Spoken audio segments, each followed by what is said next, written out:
Said earlier on, we are bringing you nothing but the best. This is an exclusive interview with the president of the Ghana Football Association, the first of its kind. He is granting this interview, and that is going to be the first interview in 2022. We are reviewing 2021 football season for Ghana. We are looking at the highs and the lows. Don't forget that the national under-20 won the African Cup of Nations in 2021. A lot of other beautiful things that Ghana football achieved.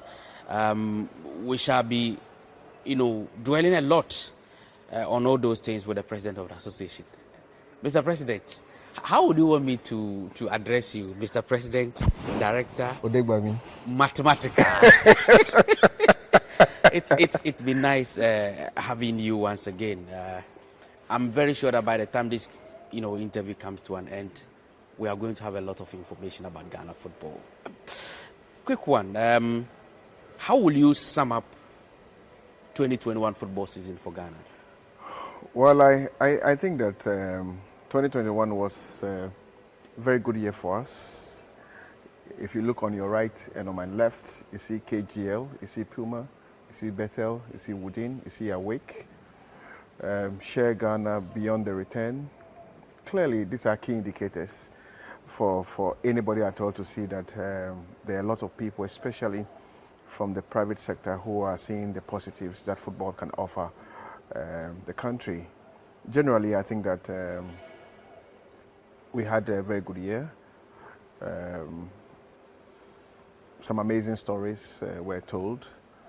We had some few challenges, I must be honest. But that's the essence of a building process. That's the essence of a changing process. Change, we always say, is a very, very difficult process. But when it is that people believe in the vision, when it is that people are able, or one is able to put people the right levels of skill sets together, and they believe in the vision and they pursue the vision, obviously you expect that the end will be good. So I would say that generally, and in very, very broad terms, the future of our today looks very, very good because of what happened yesterday. We are bringing you this interview in 3 different segments. The first segment will certainly start on the high, where we will look at the national teams, and of course, I think that is what you want to hear. We'll look at administration and the work of the GFA as a secretariat. Then we climax it all with club football. Hearts of Oak won the league. They went to Africa. A whole lot of things happened. We'll look at that at the tail end of it. Mr. President, let's start with the national teams. The National U20 started a very wonderful project from 2020, winning the WAFU in Benin.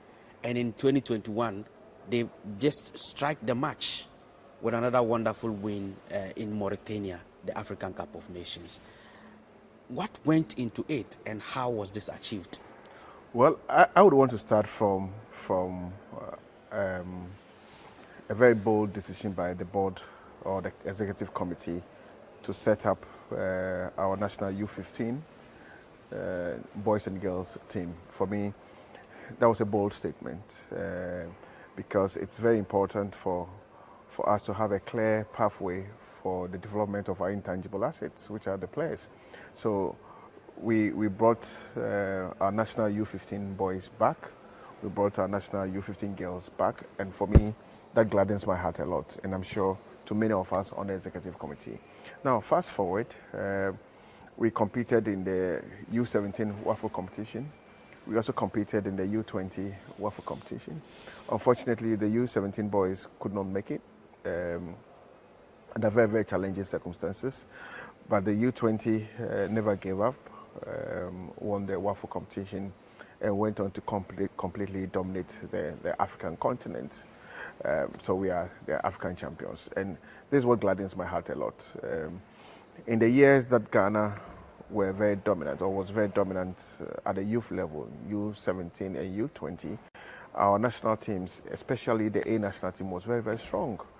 In the years of 2006, 2010, 2014, where Ghana was ever present at every youth international meet, our A national teams were very strong. So for me, as the leader of this family, my single ambition is to ensure that for every international meet at a youth level, Ghana is represented, and it represented pretty well. And I'm very happy that the U20 made us proud. And obviously from the U20, we've had the likes of Dalad, Ibrahim, the likes of Fatau, Ishaku, the likes of Philemon Bafo, all gaining promotion to the A national team of Ghana, and that's what we set out to achieve.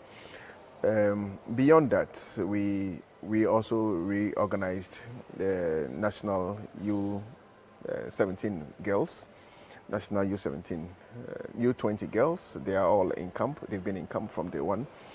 The Black Queens, unfortunately, were paired against Nigeria. The two superpowers in the west coast of Africa, and unfortunately, one had to go home, and the Black Queens lost out. But that tells you clearly the quantum of energy and effort this football association is investing in the female game.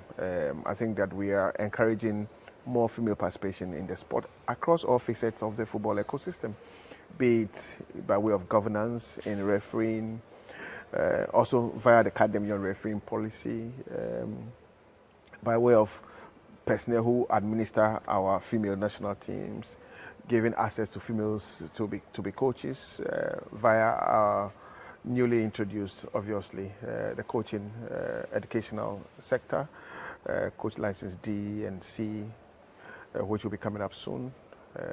But I think that there's a general push for women's football in this country, and the performance of Hazakes ladies at the Waffle tournament, the performance of Hazakes ladies at the African Champions League speaks volumes of the quantum of the intangible assets that we have here, and also about the quality of investment that we have in the female game. So on national team front, I think that it's been very, very positive, both at the male side and at the female side. We'll zoom on into the Black Stars, but mentioning female football and the national team angle, the Black Queens couldn't qualify for the African Cup of Nations and by extension the World Cup. Ashisha Toshola, who plays for Nigeria, made a very strong statement that she thinks the new format of the qualification that pairs Ghana and Nigeria against each other isn't the best format. And you being a very good president friend of the CAF president, will you be pushing for this particular format to be changed? Well, I think I've taken this discussion to the very highest level of African football governance. I don't think that the current structure and format is fair enough. Same is the opinion also of my colleague from Nigeria, President Pinnick, and a few others. And I think that it's something that the competitions department of the Confederation of African Football is having a look at, because we've made a good case for CAF to relook at the format of the competition. At the end, Africa has to be represented by the best teams, okay? Now, beyond that, I've also been calling for a special qualification tournament for the Women's World Cup, okay? Okay. I mean, pitching both the AFCON women and the World Cup together, for me, it's not a good strategy. We should have a different qualification tournament for the women for the World Cup and a separate competition for the AFCON women. And it's something that I'm pushing. And at the Executive Council level at CAF, I'm going to pick up and follow up with this conversation.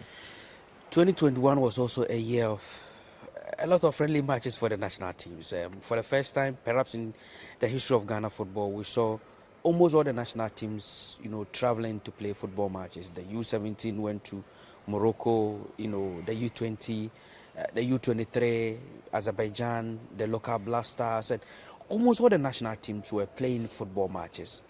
The motive? Well, when we set out to work in the year, or for the year 2021, I had a lengthy discussion with the National Teams Department, and the target was to ensure that all our national teams are exposed to competitions, to games, to expose our players, to give them the right levels of confidence when it comes to competition proper. So our single ambition was to ensure that we open doors for every national team to be active. So from the U17 boys and girls up to the A teams, we found a way to keep everybody in games, and I think that is the way to go. Indeed, in this new year, we intend to follow the same strategy to ensure that both boys and girls always have friendly games or international games to participate in. It's part of the general developmental agenda of this football association, and that would only go a long way in improving the confidence of the players, the Tinker team, and everybody who is part of the developmental agenda of our own football association. And now the Black Stars, they had a very difficult, or let me say a tumultuous journey in qualifying for the African Cup of Nations, which they are currently in Doha preparing for the tournament. And then the World Cup playoffs. The journey in securing a ticket for the African Cup of Nations. Give us the details. Well, I think that normally, given the history of our Black Stars, given the history of Ghana, and given the kind of teams that we had to compete against, normally everybody will expect that the Black Stars will clear everybody, okay? But the truth of the matter is that the Black Stars had been unstable, not only by way of Tenka direction, but also by way of personnel, and therefore it was always going to be a big fight amongst the less endowed football nations, so to say. But at the end, the team achieved. The team achieved qualification. I mean, we shouldn't take anything away from the team. They went for it, they qualified, and now, gradually, the team is having a more stable character, more stable personnel, and I believe that we have a very good assembly of some of the very best talents Ghana can have currently. I have so much confidence in this squad. Youth or age is on their side, and I think that this team will soon dominate the African continent and beyond. I believe that as we prepare for the AFCON, the platform that AFCON presents will give each one of these players the opportunity to show what they are made of. Did you at a point in time felt that Ghana may not be able to qualify, looking at the difficulty of the journey? And for the AFCON? Yes. No way. I always believed in the squad. I believed that the Tinker team had done enough for us to make it. At that time, Siki Akono and his guys, I think, did enough to ensure that we qualified, and we did qualify. Now, qualification is behind us. The team is improving by the day, and we only have to support our own. That's what I believe in. Now the World Cup qualifying, and that is where the drama was really centered. After going through the difficult journey, going to South Africa, playing Ethiopia there, playing against Zimbabwe home away, playing against South Africa away there, losing that game, and then the final game in Cape Coast. Describe your situation when... What kind of situation? When it was left with about 15 minutes to end the game. No, I mean, South Africa would always be a good team, okay? Will always be a good opponent, let me put it this way. And therefore, given what was at stake, I always knew it was going to be a difficult game. Ghana needed to win. South Africa needed to avoid defeat. Therefore, the stakes were very, very high. But if you were with a team that is with our Black Stars, if you had a close look at the level of comradeship, the level of determination on the faces of each one of them, including the captain of the side, I had no doubt. There was no doubt whatsoever in my mind that on that day we would score a goal and make it to the next level, okay? And what we saw of the team that day gives all of us hope for the future. This was a team of brave warriors who truly wanted to make themselves and Mother Ghana proud, and they fought for everything that day. And I wasn't surprised that at the end we won, and we deserve to win.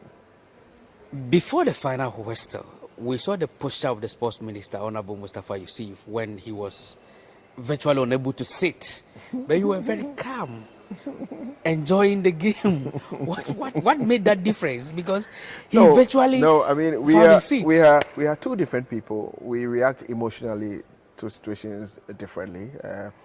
Honorable Mustafa, obviously an ardent supporter of our Blasters, would always want the Blasters to make it to the highest level. So he was in the game himself. He was playing. He behaved as if he was part of the players on the pitch. He was very deep into the game. So were all of us, and we reacted to the situation in different manners. But both of us were emotional, obviously, and that poured out at the end of the game. I think it was a very, very difficult challenge, but through the mighty God, through the mercies of the Almighty God, we went through. I've always believed that God will see us through, and He's never failed me, especially throughout this journey. And on the said day and that moment, He spoke, and He spoke very loud. Going into the tournament in Cameroon this month, obviously people are expecting Ghana to end the 40-year trophy drought. You have been the GFA president. Take off the spectacles of being the GFA president. Be a Ghanaian. Be a Ghanaian. And then from your interactions with the players, from what you have seen in the camp, from the atmosphere around the team, what are your expectations? To put it blindly, I expect this team to go all the way. I've never seen a collection of young but united warriors like we currently have in the squad. 28 warriors ready to represent their country, ready to make our dear country proud. And I think that the atmosphere around the team, the preparations, the work of the Tinker team would eventually pay. I've always said that when it comes to talent, perhaps we can match up against any country on the African continent. And this team is full of talent, and the talent will show on the pitch, and the talent will show in Cameroon. Believe me. As you can see, for those of us here and the president of the Ghana Football Association, who for once took off the spectacle of being the GFA president to become a Ghanaian, the expectation is that... I can take it off again if you want. The expectation is that the Black Stars are able to end the 40-year, AFCON trophyless drought for Ghana. But without structures, without administration, football certainly will not be able to thrive. The structures and the administration of football form the skeleton with which football is able to move. Now, there were several policies that we saw, clearly manifesting into 2021. One of such policies is the Catch Them Young policy, where we saw a lot of young referees officiating. We saw the coaching courses, especially with the licensed D coaching courses, where a lot of even active players were taking part in the course, and refereeing. A whole lot of things were done in 2021. Let's look at the highlights. Certainly, I know you talk about the Catch Them Young policy. Tell us a lot about it. Well, I would want, before I speak about the Catch Them Young, which is my pride, I want to talk about refereeing in general, taking cognizance of where we started this journey. We came at a time that the announced expose had taken away about 77 of our most experienced referees. We were faced with the window of we introducing new ones and we identifying new ones. So we first of all had to identify the problems within the refereeing sector, and what we did was to set up the various facets of the refereeing structure to ensure that there's a clear division of responsibility. What did we do? We had at the top the referees committee, and below the referees committee we had the match review panel, we had the grading and classification panel, we had the fiscal instructors panel, and then we had the technical instructors panel or committee, whatever you call it. and all the committees hold different responsibilities and have different powers, and that ensures that there's equity and good spread of responsibility across board. Then we'll look at investing in training of referees, and we've invested across board by way of training, capacity building I'm talking about here. So either fiscal instructors went through training, match commissioners went through training, technical instructors went through training, referees went through training. We had also integrity training taking place. We had communications in refereeing taking place, etc., etc. Okay, then we said, look, hey, okay, we have a large pool of referees, but what is the pathway for referees in this country? Let's go down again, and what we did was to introduce what has become known as a catch them young refereeing policy, where kids from the age of 10, 11, 12, up to 18, 19, 20 were given the opportunity to express their passion, to join the fray, and to be taught the art of refereeing. And this we have done across all the 10 regions. Currently we have close to 1,000 of young boys and girls who have expressed interest and who have gone through various forms of training in officiating. This was truly represented during the KGL U17 Interclub Champions League, where products from the Academy Young refereeing policy were given the platform to be part of the U17 Soccer Fiesta. And this is what gladdens my heart. I mean, if you look at the talents, nobody will tell you that Ghana holds a big future in refereeing. And very soon, we're going to produce the super refereeing again on the African continent. We're going to stick with this strategy. We're going to invest more in the young boys and girls. And I believe that refereeing in general would improve. Don't forget that we've had enhanced compensation for referees in this country when they officiate games. We've also introduced our partnership with STC, where STC is a partner for our leagues, the Women's League, the Division 1 League, and the GPL. All this is geared towards improving refereeing in this country. Plus, the sponsorship from ZAS that ensure that all the referees have neatly sewn uniforms for their personal usage during the season. So refereing has been key on the agenda, and I think that we've been very proactive. I mean, referees who have not been up to speed, obviously, are taken through the due process, i.e. when clubs complain about bad officiating, etc., etc. The match review panel is there to have a look at the performances and advise accordingly. So I think we are on the right track.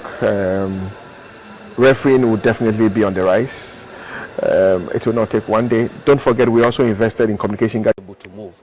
Now, there were several policies that we saw, clearly manifesting into 2021. One of such policies is the Catch Them Young policy, where we saw a lot of young referees officiating. We saw the coaching courses, especially with the License D coaching courses, where a lot of even active players were taking part in the course, and refereeing. A whole lot of things were done in 2021. Let's look at the highlights. Certainly, I know you talk about the Catch Them Young policy. Tell us a lot about it. Well, I would want, okay, before I speak about Academy Young, which is my pride, I want to talk about refereeing in general, taking cognizance of where we started this journey. Okay, we came at a time that the announced expose had taken away about 77 of our most experienced referees. We were faced with the window of we introducing new ones and we identifying new ones. Okay, so we first of all had to identify the problems within the refereeing sector, and what we did was to set up the various facets of the refereeing structure to ensure that there's a clear division of responsibility. What did we do? We had at the top the referees committee, and below the referees committee we had the match review panel, we had the grading and classification panel, we had the fiscal instructors panel, and then we had the technical instructors panel or committee, whatever you call it. And all the committees hold different responsibilities and have different powers. And that ensures that there's equity and good spread of responsibility across board. Then we will look at investing in training of referees, and we've invested across board by way of training, capacity building I'm talking about here. So either physical instructors went through training, match commissioners went through training, technical instructors went through training, referees went through training. We had also integrity training taking place. We had communications in refereeing taking place, etc., etc. Okay, then we said, look, hey, okay, we have a large pool of referees, but what is the pathway for referees in this country? Let's go down again, and what we did was to introduce what has become known as a Catch Them Young refereeing policy, where kids from the age of 10, 11, 12, up to 18, 19, 20 were given the opportunity to express their passion, to join the fray, and to be taught the act of refereeing. And this we have done across all the 10 regions. Currently we have close to 1,000 of young boys and girls who have expressed interest and who have gone through various forms of training in officiating. This was truly represented during the KGL U17 Interclub Champions League, where products from the Catch Them Young refereeing policy were given the platform to be part of the U17 Soccer Fiesta. And this is what gladdens my heart. I mean, if you look at the talents, nobody will tell you that Ghana holds a big future in refereeing. And very soon, we're going to produce the super refereeing again on the African continent. We're going to stick with this strategy. We're going to invest more in the young boys and girls. And I believe that refereeing in general would improve. Don't forget that we've had enhanced compensation for referees in this country when they officiate games. We've also introduced our partnership with STC, where STC is a partner for our leagues, the Women's League, the Division 1 League, and the GPL. All this is geared towards improving refereeing in this country. Plus, the sponsorship from ZAS that ensure that all the referees have neatly sewn uniforms for their personal usage during the season. So refereeing has been key on the agenda, and I think that we've been very proactive. I mean, referees who have not been up to speed, obviously, are taken through the due process, i.e. when clubs complain about bad officiating, etc., etc. The match review panel is there to have a look at the performances and advise accordingly. So I think we are on the right track. Refereeing will definitely be on the rise. It will not take one day. Don't forget, we also invested in communication gadgets for match officials, and we're going to invest in more communication gadgets very soon. We're part of the team that are currently engaging CAF and FIFA for the introduction of VAR in Ghana. So I think that we are in the right way. I think every father will be proud to see the son becoming the president of the country or the president of the GFA, or rising high on top in the world. And you will certainly be proud to see a Ghanaian referee officiating in the World Cup. But if a Ghanaian referee from this Catch Them Young policy happens to be the referee for the finals of the World Cup one day, maybe in 15 or in 20 years' time, how will you describe your feeling? I'm sure I wouldn't find the right adjectives. I mean, I'm sure the Almighty God will allow me to be part of that occasion. But I'm proud that Ghana, as a key MA on the African continent, has introduced this Catch Them Young refereeing policy. And I'll respectfully ask all member associations to look at that strategy, because that is the future. If we invest in young boys and girls as footballers, why don't we invest in young boys and girls as referees? Why don't we invest in young boys and girls as match coordinators, for example, or match commissioners, for example, at a much younger age? That is the way to go. And very soon we're going to introduce match coordinators from this policy, match commissioners from this policy. It's coming. Apart from the Catch Them Young, refereeing policy, which is certainly developing referees for the game, we also have young players, young footballers from the under 15 level who played in the KGL, under 17 tournament just recently. Then the coaching course. Let's talk about the coaching course before we come to the young players who are playing. License D, was done across board all over the country, all the regions. And we saw a lot of even active players. And key amongst them is Yaya Mohammed, taking part in this particular course. I saw a post that you did on social media, explaining how happy you were seeing Yaya Mohammed take part in that particular course. Does it satisfy your objective? I think that first of all, the end goal is to offer the D license to everybody who is interested as a beginner to enter into the field of coaching. I'm told you took part yourself. Not yet. Not yet. Unfortunately, I missed the date because I was out of jurisdiction. But we've been offering the D license across all the 10 regions, as many as we can. And I'm extremely happy that players like Emmanuel Clote and Yaya Mohammed took the opportunity to educate themselves, even when they were still active players. And that is very, very positive. Going into coaching very early in your career is a big sign that you can make it. Okay. I also saw Don Bote, Eric Bequin, yes, that's Joe very, Tego. that's very, very positive. And just like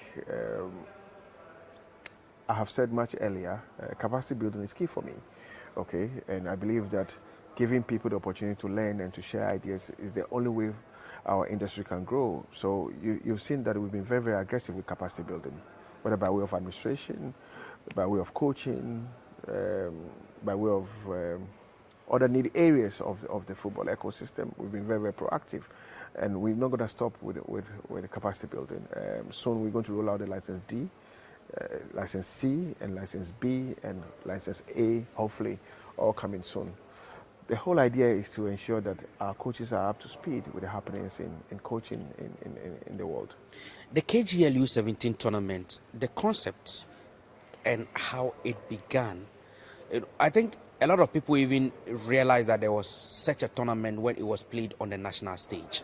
It was given television coverage. A lot of people had the opportunity of watching it live on other social media handles. How was the concept developed, and how was the preliminary stages played before they came to the national side?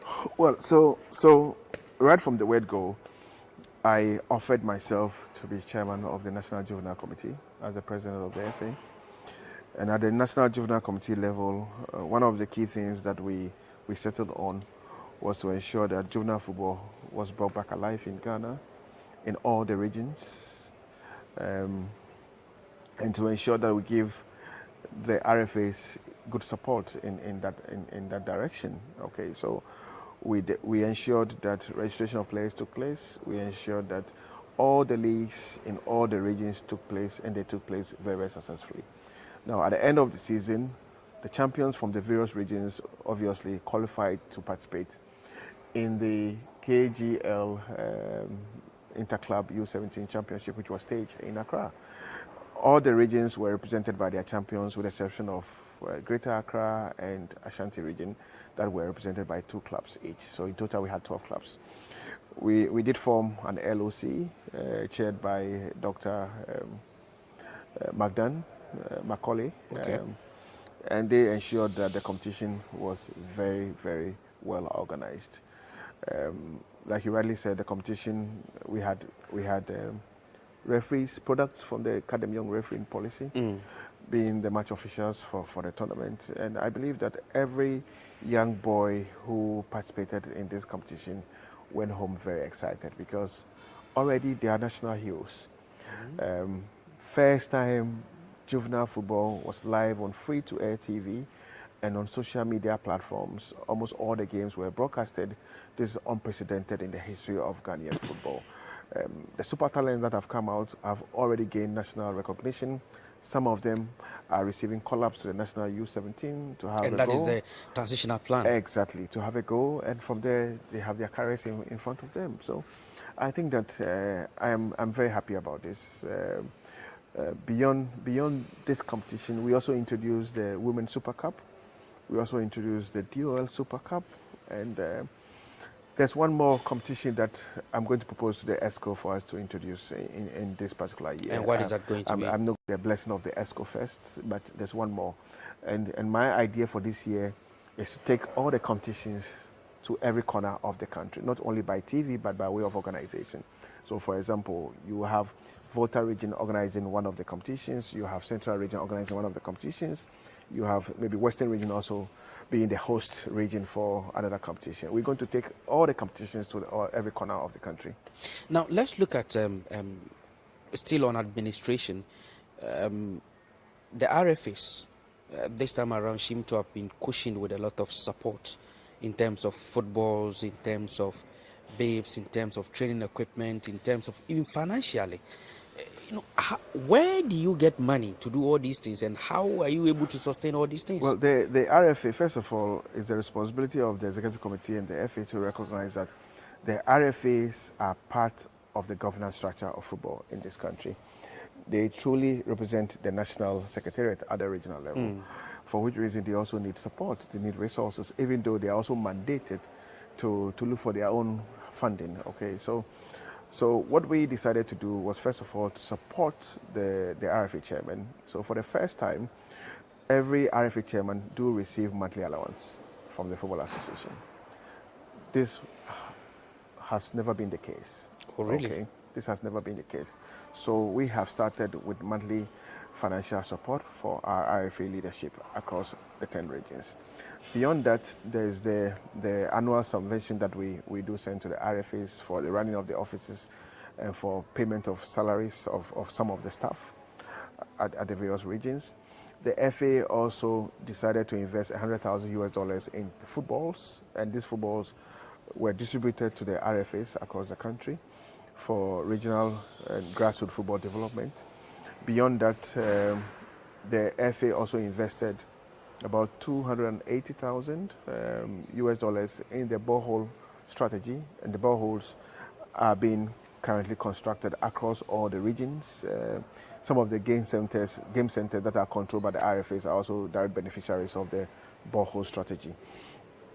The whole idea is that we want to support the RFAs to be able to really execute their mandate. Okay, the $1 million USD 5-year relationship we've had with KGL will be also to support juvenile football across the country. In the new year, we're going to invest in the trophies, in the medals, in some footballs that the RFAs are going to use in the organization of the juvenile leagues across the country. Okay, if the RFAs do well, Ghana football will do good. So it's very, very important for everybody, or for us, to place premium on the work of the RFAs, and this is exactly what we're doing. Finance and sponsorship and investment, apart from the annual support financially that you receive from FIFA, can we quantify the sponsorship packages that you get as a Ghana Football Association in terms of money? Well, I think I don't have all the figures offhand, but clearly, the newly established marketing department headed by Jamil Marabi have been working very well. In the new year, my intention is for the ESCO to add at least 2 more personnel to the department because of the workload, to ensure that we are able to be very aggressive in the market, to look for more partners and more resources. Obviously, we do receive support from FIFA, we do receive some support from Puma. We do receive some support from CAF, from the Confederation of African Football, but that's all that there is. Fortunately, through our relationships that we have set up, whether via Awake or Beyond the Return or by Woodin or advertising during games, national team games, we're able to bring in some few monies here and there, and that's what we use in supporting all the developmental agenda of the Football Association. We'll be leaving the finance and administration center, but before we say goodbye to that particular area, does the GFA have investment outlets, apart from, say, maybe somebody comes to hire a facility at Pram Pram, pays a token for the usage of the facility? Do you have investment outlets that also bring in something at the moment, to the Football Association? No, but it's something that we intend to really harness with our project in Pram Pram. Pram Pram will definitely receive a facelift beginning this new year, and we hope that the facelift will enable us to bring in some money via the project that will be set up in Pram Pram. Because clearly there's a need for us to diversify revenue streams and look at non-conventional ways of bringing money to the Football Association. Club football, we have the Ghana Premier League, we have the Division 1 League, we have the Women's Premier League, the Women's Division 1 League. Then we have this KGL Championship that was introduced. We have juvenile football. A whole lot of competitions. Are they not too much for the FA? No, I think that we even have to do more. We have to introduce more because that's the essence of development. We need to create products that are attractive, products that will excite the people. And we need to give opportunities to every kid in the country to play association football. That is the essence. And the competitions that we currently have, in my opinion, are just not enough. Let's start with the Ghana Premier League in 2021. Your assessment of how the league went, and up to the end, we saw Hasselhoff winning the league. Well, I think that was one of the best seasons I've seen in recent times. The energy levels from the clubs, the quality of play, quality of officiating, normal football ambience that we created at the football games. I remember clearly the game involving Hasselhoff in Olympics in my mind. I remember clearly the game between Hasselhoff and Kotoko. I remember the duels between Dreams FC and Kotoko at Daewoo, Dreams FC and Hasselhoff at Daewoo, and many, many, many, many more.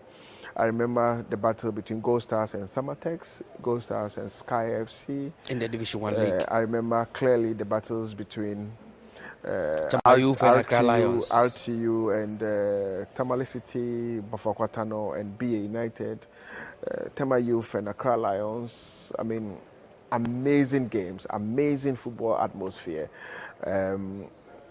amazing coverage. I mean, we took football to millions of homes, which is unprecedented. One weekend, you have WPL games live, you have DOL games live, you have GPL games live, and you don't know even which one to watch at the same time. Okay, that's where the work of the competitions department comes into play, and that's why they are taking scheduling very, very much serious this time around, because it's important that we offer everybody the opportunity to watch games as and when they want.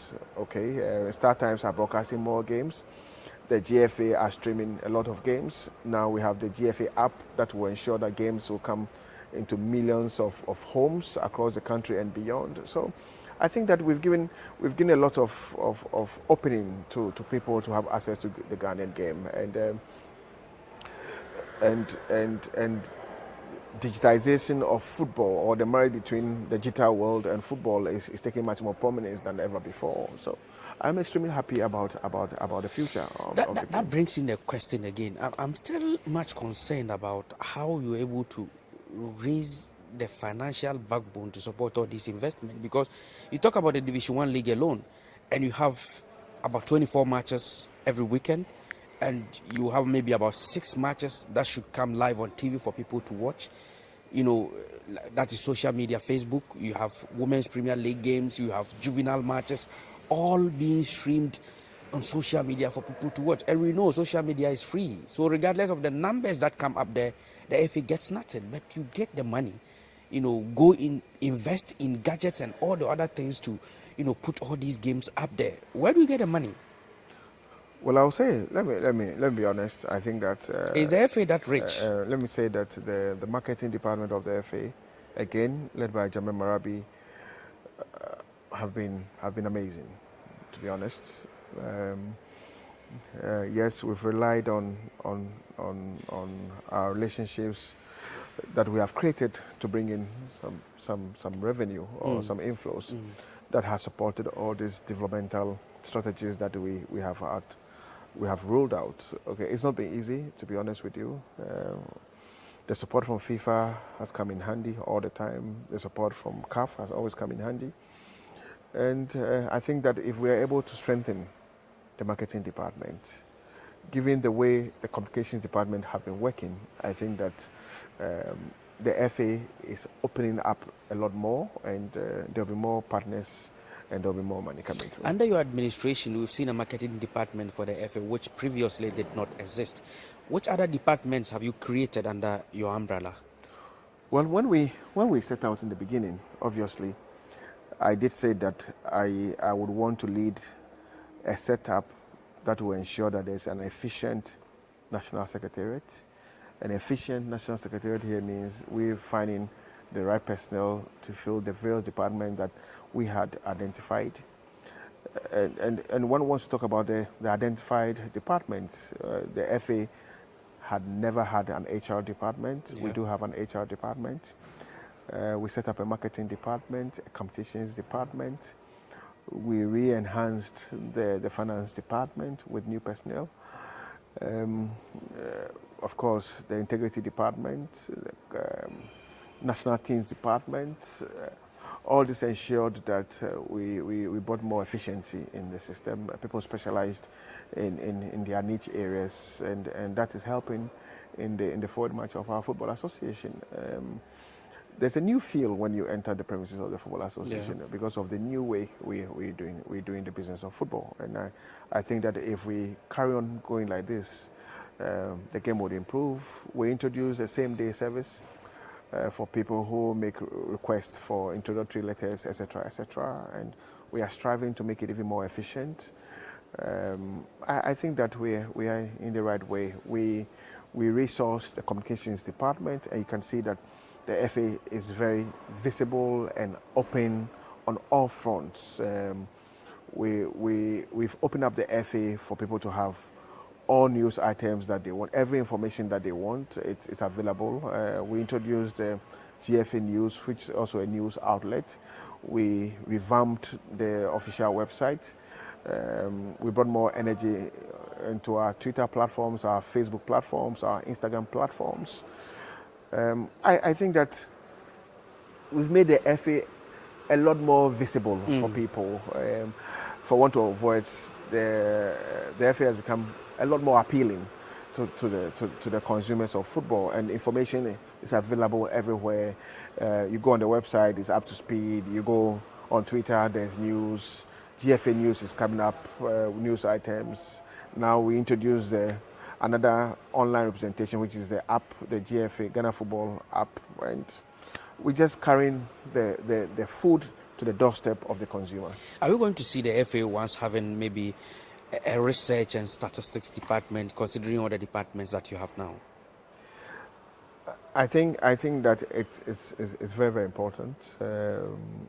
Data collection is one, data keeping is another, and it's important that we move into that era where we'll collect a lot more data and archive the data so that the data will stand the test of time. Because at times it's quite disappointing when people want certain levels of information and it's simply not available, or informations are distorted and facts are distorted, which is not what we want. Okay, so definitely that department will be coming up soon. Following their photo finish at the end of the season, Hearts of Oak failed to impress on the African continent, and a lot of people have argued that it's perhaps because of the quality of our league, and an official of the club even made that particular pronouncement.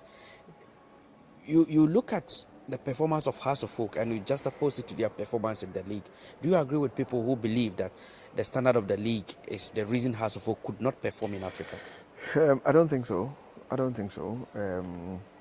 I think specifically with Hearts of Oak, a lot of factors went into the way things went for them. I think that if they were to compete again today, things would look different. I think our league was and is very, very competitive. It's also true that when you want to compete in the Champions League, it's important for you to look at your squad, augment your squad, and make sure that you have the right levels of intangible assets for the platform in which or on which you're going to compete. So I think that Hearts of Oak clearly have learned their lessons. They had not been on that path for so long, so obviously they had lost some of the time. And I believe that if they have the opportunity again of competing in Africa, they'll do much better. Just like any other club in the league. Do you sometimes feel worried, when your name is mentioned following wrong calls from referees, especially in the Ghana Premier League? I'm not worried, but I sometimes get concerned. Okay, because obviously, as the leader of this family, if things are good, somebody will mention your name. If things turn out to be bad, somebody will mention your name. It's normal in our chosen careers. But when my name comes up, it tells me that there's a need for us to continue with our way of doing the business, especially with capacity building, with information sharing, with communication, and with engaging. And for me, that's the motivation that I derive when my name comes up every day. I will not renege on that effort to ensure that our people are educated, our people are engaged, our people get the right levels of information they want. We open our doors at all times to our people when they want to engage us. One of the key issues that showed its head in the Division 1 League last season was hooliganism, and especially in the Zone 1 of the Division 1 League. How is the FA handling that particular situation this time around? Well, I think that last year we had to do a lot of work just to ensure that people continue to believe in the system. For people to know that referees will not intentionally come to games with predetermined mindsets. But most importantly, to reassure members that, look, we would continue to offer level playing fields to every member of the Football Association to be able to be competitive. Okay, and I think that we did a good job engaging our members, engaging our members, speaking with our members, offering them opportunity for feedback opportunities. It's always the way to go, and the Football Association will not depart from that. Of course, those who go wayward are always brought in line by way of the approved processes within the football structure. One of your major campaign promises, which Ghanaians have seen being implemented, is the borehole project for a lot of clubs, and I think that major beneficiaries of this project are Division 1 League clubs. We've seen some centers, we saw videos of the Sunyani Coronation Park having the construction of their borehole, and other areas. Pram Pram have also have theirs, and it keeps going.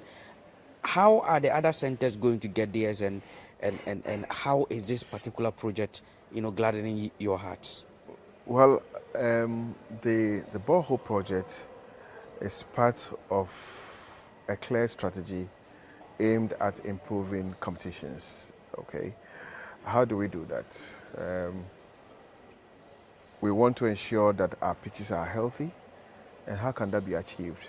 That can only be achieved if there's regular flow of water, hence our investment in the borehole strategy. In all, we're constructing 80 boreholes across the country. Okay. At the moment, I think that 60 have been constructed. 60 have been constructed. Wow. And soon the last batch will be done, will be in place. And once water starts to flow all over the country, I'm sure everybody will start to enjoy. What's most important is life beyond the construction of the borehole. How do we effectively use the borehole? How do we keep our pitches healthy? And how do we ensure that the boreholes are kept in a safe manner to ensure that its lifespan is not short? Okay, so there will be a lot of engagement opportunities between our good selves and our members, just to ensure that there's regular flow of water and our pitches are always healthy, and of course that will result in good players being produced by the coaches. Footballs, clubs, Division 1 League clubs, of which I was a member, so I'm privy to the number of balls that clubs had last season.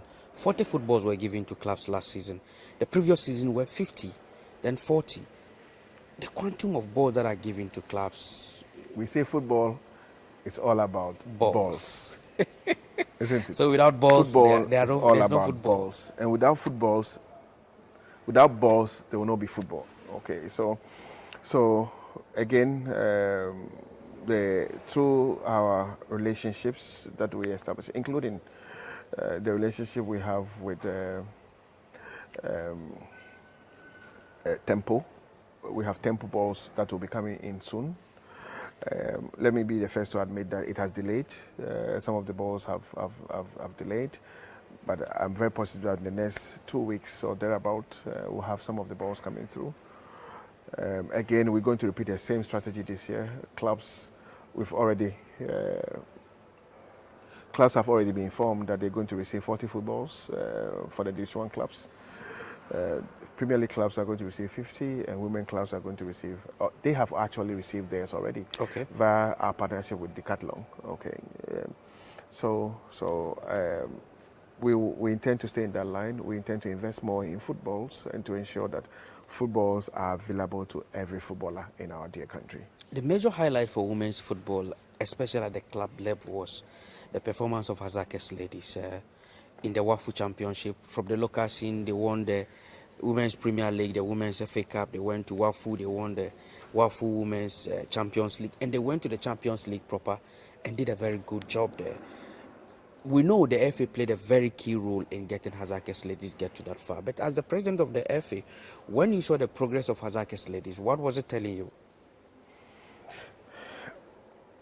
Let me again use this opportunity to say kudos to Hazakes ladies, especially to the leader of the team, Uncle Nap, we call him, to Evelyn Sia, to Coach Yusuf Basigi, and to all the players led by Janet Ejiri. I think that they have not only made themselves proud, they've made me proud, and they've made Ghana football proud. It encourages me, it encourages the executive committee to do more for women's football, because they have just reconfirmed what we've all believed in, that women's football, if encouraged, will take Ghana to a level that we all desire. Don't forget that in 1999, the Black Queens were the first to take Ghana to the Senior World Cup. Yes. In 1999. Yeah. The Black Queens of Ghana were the first senior national team to take Ghana to a Senior World Cup. Yeah. Okay, so they have shown that if you give them the right levels of support, they can deliver. And the performance of Hazakes ladies gives all of us the belief that it can be done.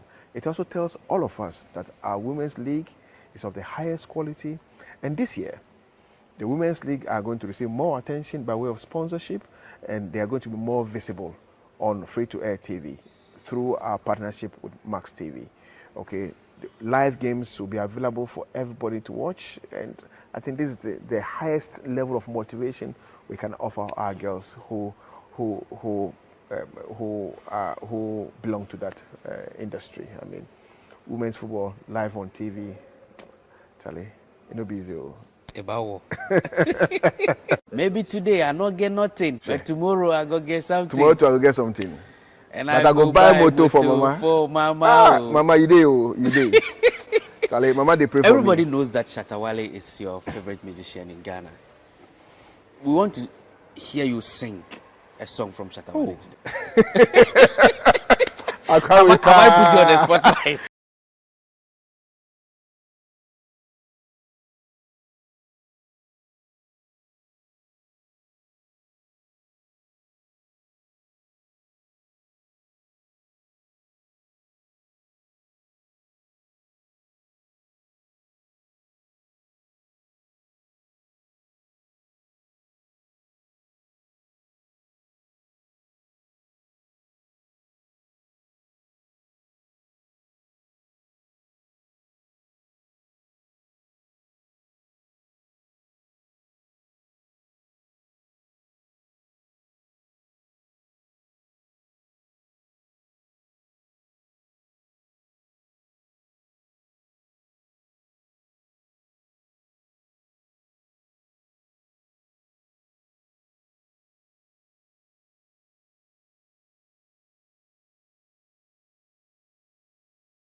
I believe you are really into this particular chat with the president of the Ghana Football Association. You are enjoying it, but they say that the journey of 100 miles begins with a step and certainly ends somewhere. But And also with a step. Certainly. But before we end with that particular step, the president will give us his New Year message. Certainly, being the president of the Football Association, he must speak to his community, the football community. I think that, first of all, I thank God that all of us are alive. I'm still here because of the support all our members showed to me 2 years ago. I'm still here because of the belief that all our members have in me and my executive committee to work towards a much better football ecosystem. I'm glad that we are into a new year offered to us by the Almighty God to continue our service not only to mankind but to football in this country. I pray that the Almighty God will keep all of us together. We will differ in opinions, but I pray that He will give us good health. He will give us the spirit of loving one another, the spirit of understanding, the spirit of believing that together we can ignite passion and create wealth for everybody. The spirit of believing that if we stay together, we can bring back the love. And believe me, the love is so close to us. The love is so close to us. I will urge every one of us to just stretch our hands and see whether we cannot reach out to the love that we so desire. And I believe that 2022 will be a year of major achievements for Ghana football. A year of glory, a year of love, a year of hope. I love each one of you, and I pray that God should keep us together. And I pray that together with me, together with your executive committee, we will take Ghana football to the promised land. I wish each one of you Afishapa, Nyame nhyira yɛ nyinaa.